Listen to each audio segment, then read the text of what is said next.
안녕하십니까. 신의균 군사TV 디펜스 브리핑입니다. 자, 영국 총리가 우크라이나에게 대한미사일을 주겠다라고 이야기를 했고, 제가 지난주에 아니 영국이 지금 대한미사일 줄 게 없는데 뭐 거짓말 아닌가? 라고 했는데 그 대한미사일의 정체가 밝혀졌습니다. 어떤 능력을 가진 미사일인지 알아보도록 하겠고요. 그리고 지금 이 우크라이나 전쟁에서 가장 혁혁한 공을 세우고 있는 존재는 바로 여러 존재들이 있겠지만 그 중에서 가장 혁혁한 공은 저는 스타링크, 일론 머스크라고 생각합니다.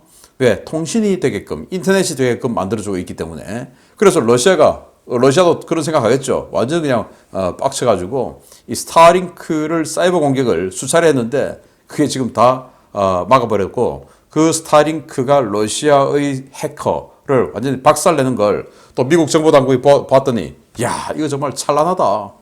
정말 대단하다. 지켜봤는데 정말 대단하다라고 평가를 했는데요. 어떤 내용인지 보겠고, 우리도 이런 강력한 사이버 능력이 있었으면 좋겠다라는 생각을 해봅니다. 보겠습니다. 자신들이 쓸 대한미사일도 없는 영국이 우크라이나에 제공한다는 그 대한미사일의 정체는 다름 아닌 브림스톤이었습니다. 사실상 지대함 용도로는 사용이 불가능한 이 미사일, 아무래도 우크라이나군의 원거리 대전차 타격 무기로 활약하게 될 것 같습니다. 최근 보리스 존슨 총리가 직접 나서서 우크라이나에 대한 대한미사일 지원 의사를 밝혔던 영국이 우크라이나에 공급하려는 무기는 영국판 헬파이어라 불리는 브림스톤 미사일이라고 네이비 리코그네이션이 4월 21일 보도했습니다. 브림스톤 미사일은 유럽 합자 미사일 제조 기업인 MBDA에서 개발한 공대지 미사일인데요. 미국의 헬파이어 미사일 설계를 바탕으로 레이저 시크를 밀리미터파 시커로 교체하고 탄두와 추진체를 전면 재설계하는 등 환골 탈퇴를 거쳐 완성된 미사일입니다. 덕분에 브림스톤 미사일은 헬파이어와 비교해서 크기는 거의 같지만 사거리는 12에서 20km까지 늘어났고 파괴력 역시 크게 증가했는데요. 영국 공군의 실험 결과 이 미사일은 지상에서 시속 110km의 속도로 움직이는 표적에 대해서도 90% 이상의 명중률을 기록해 큰 호평을 받은 바 있습니다. 영국은 이 미사일을 공대지 버전으로만 사용하고 있고, 제조사인 MBDA에서 수출을 목적으로 지대함 버전으로 제작한 파생형을 발매한 적이 있는데요. 영국은 이 미사일을 구매해서 우크라이나에 제공하는 형태로 대한미사일 공급 약속을 지킬 것으로 보입니다. 문제는 브림스톤이 대한미사일로 사용하기에는 사거리도 짧고 위력도 부족하다는 것인데요. 아무래도 우크라이나 이 미사일을 받아 장거리 전차 요격용으로 사용할 가능성이 커 보입니다.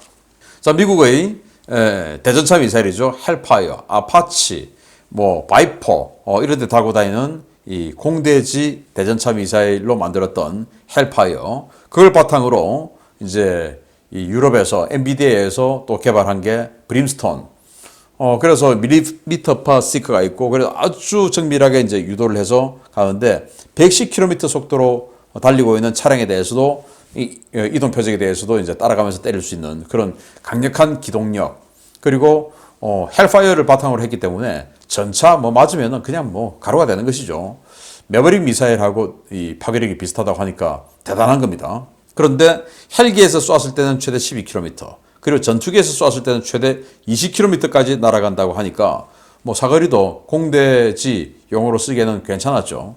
그런데 문제는 보리스 존슨 총리가 대한미사일 주겠다 이랬는데 자기네들이 쓸 대한미사일 하푼 없죠. 지금 제가 여러분들께 알려드렸듯이 영국은 군함에 대한미사일이 없어가지고 빈통으로 다니는 배들이 지금 부지기수인데 어떻게 자기네들도 없는데 남주냐라는 거 아니겠습니까? 그래서 알고 보니까 브림스톤인 것 같다라고 네이비 리코그네이션이 보도를 했는데, 그러면 우크라이나는 이 브림스톤을 받아서 대한미사일로 쓸 거냐? 한 10km 날아가는데 지대지 버전으로 쐈을 때는, 그럼 10km 같으면은 러시아 함대가 정말 코앞으로 들어와 줘야 때릴 수가 있는데 그 들어와 주겠냐라는 것이고, 두 번째는 지금 이 모스크바함까지 격침된 상황에 러시아의 군함 굳이 때려야 할 정도로 그런 군함이나 있냐라는 거죠. 없죠. 흑해함대 완전히 거의 전투함들은 지금 다 박살나 버렸으니까. 자, 이런 상황에서 그러면 이거 줘서가 뭐하냐? 지대지 용도, 지대지라는 것은 바로 전차를 타격하는 것. 이동하는 표적에 대해서 90% 이상의 명중률인데 그것도 110km로 움직이는 거. 전차 아무리 빨리 달려도 40km죠. 그러니까 완전히 그냥 전차 겨냥했다 그러면 다 맞는 건데, 사거리가 지대지 버전으로 쐈을 때는 한 8km 날아가니까 이거 딱 대치하고 있는 아군 진지 후방에, 한 8km 후방에, 전선 8km 후방에 딱 이거 배치해 놓으면 러시아군 전차부대가 온다, 쏴. 예. 어디 있는지 타겟팅만 딱 된다면 쏴버리면 8km 밖에서 원거리 타격할 수 있는 능력을 가지게 되고, 마찬가지로 러시아도 지금 그런 무기들 가지고 오고 있죠. 그러니까 양측이, 전차들이 서로 딱 2km 전방에 조우하기 전에 서로 간의 원거리에서 타격할 수 있는, 마치 과거의 활과 같은 이런 대전차 무기가 이제 생기게 되는 것입니다. 그래서 이게 빨리 우크라이나에 간다면 돈바스 대결전, 대전차전이 있을지 모르는 그 지역에서 우크라이나가 큰 도움을 받을 수 있겠다라는 생각을 해봅니다. 두 번째입니다. 우크라이나 전쟁 개전 초기부터 우크라이나 전역에 위성을 이용한 인터넷 접속 서비스를 무상 제공해 러시아군과 푸틴을 격노하게 했던 일론 머스크의 스페이스X 스타링크 시스템이 세계 최정상급 공격 능력을 가진 러시아 사이버 부대와의 일전에서 대승을 거두었다는 소식입니다. 최근 러시아가 사이버 부대를 동원해 미국 우주기업 스페이스X의 스타링크 시스템 전반에 대한 대대적인 사이버 공격을 가했으며, 이를 신속하게 제압한 스타링크의 대응은 그야말로 눈부실 지경이었다고 미 국방부 고위 관계자가 현지 시각 4월 21일 밝혔습니다. 데이비드 트램퍼 미 국방부 전자전 담당 국장은 최근 일론 머스크가 밝혔던 것처럼 러시아가 사이버전 부대를 동원해 스페이스X의 스타링크 시스템에 대한 공격을 시도했다라며, 시스템에 위협이 출현했을 때 스타링크의 대응은 눈부실 지경이었으며 미군 역시 그러한 능력을 보유해야 한다라고 극찬했습니다. 러시아는 지난 2월 말 일론 머스크가 우크라이나 전역에 스타링크 위성 인터넷 서비스를 무상으로 제공하며 우크라이나 시민들의 정보 수집과 유격전 수행을 돕게 되자 일개 외국 기업이 국가 간의 전쟁에 개입한다며 맹렬하게 비난한 바 있는데요. 3월까지 이 서비스가 계속되어 러시아군에 막대한 피해가 발생하자 러시아는 스타링크 위성을 요격하겠다며 당장 서비스를 중단하라고 으름장을 놓기도 했습니다.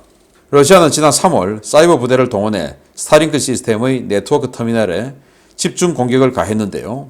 러시아는 사이버 공격에 몇 시간 동안 작동 불능에 빠졌던 스타링크 시스템은 공격 직후 사이버 공격 패턴을 정확하게 파악하고 대응 소프트웨어를 준비해서 시스템 전체를 업데이트한 스페이스X의 빠른 대응으로 순식간에 정상화되었습니다.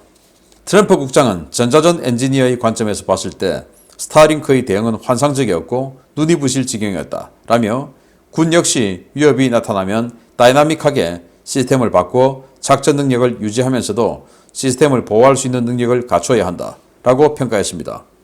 러시아는 공격 실패 이후에도 스타링크의 인터넷 서비스 전파에 대한 재밍 공격을 시도하는 등 다각도로 스타링크 서비스를 방해하기 위해 총력전을 펴고 있지만 뜻대로 되지 않는 상황인데요. 이번 전쟁을 통해 전차부터 군함, 전투기, 그리고 사이버전 수행 능력까지 까보니까 러시아, 까보로라는 공식은 불변의 진리가 되어가는 모양새입니다. 야, 스타링크. 이거 조그마한 위성을 전 우주 지구 상공에다가 거미줄처럼 띄워놓고 전 이 지구를 위성 통신으로 하나로 묶어내겠다라는 게 스타링크의 목표예요.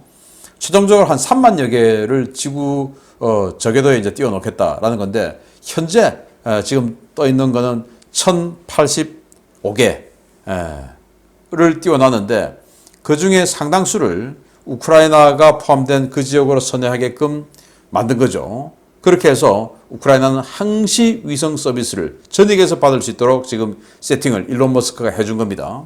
그렇게 궤도를 변경을 하면 위성의 수명이 확 갈라집니다. 아주 그냥 가만히 자기 궤도에서 계속 돌면 유효 기간 내내 사용할 수가 있는데, 이걸 추진체로 움직여가지고 우크라이나 상공까지 옮기는 이 그 배터리 파워, 이게 어마어마하게 이제 이 위성에 데미지를 주죠. 그렇게 해서 위성의 수명을 아주 확 갉아먹는데, 그럼에도 불구하고 일론 머스크가 우크라이나 상공에 위성들을 모은 거죠. 그래서 이제 계속 돌아가니까, 계속 선회하니까 아주 많은 수량의 위성이 있어야 우크라이나 전역이 위성 서비스를 받지 않겠습니까? 그러니까 이제 푸틴이 완전히 이제 열받아가지고 요격해버린다라고 협박을 했지만 요격할 수 없죠. 왜냐? 요격하려고 하면 일단 그 요격 미사일이 어마어마하게 비싸고 거의 ICBM급으로 비싸게 될 테니까. 그리고 이 조그만 위성들 요격하려고 하면은 어마어마하게 쏴야 되는데 러시아 지금 안 그래도 재정 힘든데 그럴 능력, 그거 미국과의 전쟁에 대비해서 MD 하려고 다 만들어 놓은 건데 그렇게 할 수 없겠죠. 그리고 두 번째, 또 그걸 깨버리면 그 궤도에 있는 결국은 파괴돼 가지고 조각조각 하나가 우주 쓰레기가 되니까 그 궤도는 아예 난장판 못 쓰게 되는 겁니다. 저궤도 위성들 너나 할 것 없이 많이 올리는데 그런 궤도들을 다 못 쓰게 되니까 그 사실을 함부로 할 수가 없죠. 그리고 미국의 민간 회사를 공격하면 미국이 또 가만히 있지 않겠죠. 그래서 물리적인 공격을 하지 못하고 사이버 공격을 이제 한 겁니다. 그랬는데 그 사이버 공격을 몇 차례 해보니까 한번 딱 들어와서 시스템이 이상하니까 이 스타링크 이 엔지니어 팀에서 바로 그냥 소프트웨어를 업데이트 해가지고 지금 들어오는 공격 패턴은 완전히 무력화시켜버리는 이런 대응을 하더라. 그래서 미 국방부 이런 사이버전 담당하는 사람이 보니까 야 정말 잘한다. 우리 군도 저거 좀 배워야 된다. 우리 저런 거 할 수 없는데 우리도 저렇게 해야 된다. 라고 이야기할 정도로 대단한 전투를 벌였고 사이버상에서의 전투죠. 그 전투에서 러시아 사이버 군을 스타링크라는 회사가 박살을 내버렸다라는 거 아니겠습니까? 그것도 미군이 보고 깜짝 놀랄 정도로 박살을 내버렸다. 우리 한국도 뭐 사이버 사령부의 정치 개입이다 어쩌다 해서 지금 우리 군의 사이버 능력을 완전히 그냥 쪼그라뜨려 놨는데 그냥 정치 개입을 하는 것에 대한 처벌 규정을 더 강화시켜 놓아야지 이 빈대 무섭다고 초가상간 다 태우는 거와 똑같은 거예요. 그래서 군의 사이버 능력을 아주 강화시켜야 된다. 결국은 앞으로 싸움은 이 전장에서 벌어지는 것이기 때문에 단 뭐 이 정치 개입을 하고 뭐 결과에 대해서 개입하고 이런 일이 있어서는 안 되겠죠. 그랬을 때 처벌은 어마어마하게 강화시켜 놓고 그렇지만 우리 군과 국정원의 사이버 능력을 이런 식으로 완전히 쪼그라뜨려서 아무것도 할 수 없는 이런 조직으로 만드는 것은 북한을 도와준 행위죠. 어쩌면 북한을 도와주려고 그렇게 했을 수도 있습니다. 명분은 다른 데로 그 미끼를 가져와서 자 이랬으니까 니들은 아무것도 하지 마. 그거 북한이 제일 좋아하는 행위죠. 그래서 이것도 다 정상화해야 된다. 전장은 앞으로 얘기입니다. 마치겠습니다. 감사합니다.